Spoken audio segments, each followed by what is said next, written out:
আসসালামু আলাইকুম। ভারতের বিপক্ষে এমন জঘন্য হারের পরও বিশ্বকাপে সেমিফাইনাল যাওয়ার আশা টিকে রয়েছে টাইগারদের। প্রথম রাউন্ডে 4টি ম্যাচের মধ্যে 3 ম্যাচ জয়লাভ করে দ্বিতীয় রাউন্ডে এসেছিল বাংলাদেশের ক্রিকেটাররা।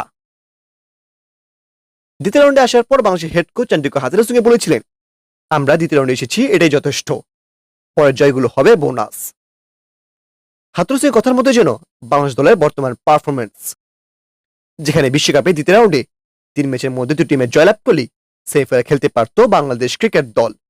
আর সেখানে অস্ট্রেলিয়া এবং ভারতকে বড় দল মনে করে আগেই ভাগ থেকে বিড়াল হয়ে গেছে শান্তর দল। তা না হলে কেমন করে ভারতের মতো দলের বিপক্ষে 2 পেসার নিয়ে মাঠে নামার সাহস করে হাথুরু সিং এর খেলনার দল। কিছুদিন আগে শান্ত বলেছিল টি-টোয়েন্টিতে বড় দল ছোট দল বলতে কিছুই নেই।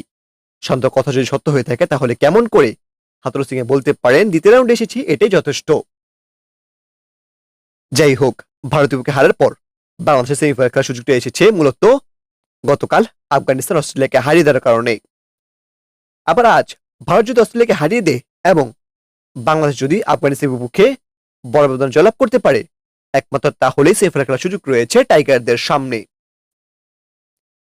আফগানিস্তানের বিপক্ষে ম্যাচটি হবে আগামীকাল বাংলাদেশ সময় সকাল 6:30 আর এই ম্যাচে বাংলাদেশ একাদশে আসতে পারে কয়েকটি পরিবর্তন।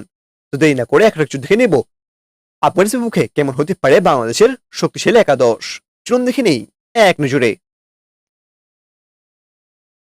Number 1, Soumya Sarkar, opening batsman. Number 2, Liton Kumar Das, opening batsman. Number 3, Najmul Shanto, one down batsman. Number 4, Shakib Al Hasan, batting allrounder.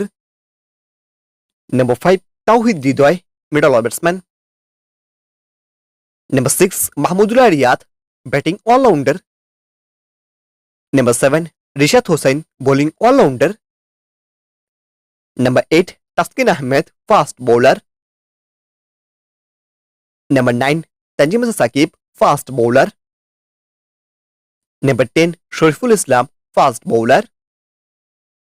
Number 11, Mustafizur Rahman, fast bowler.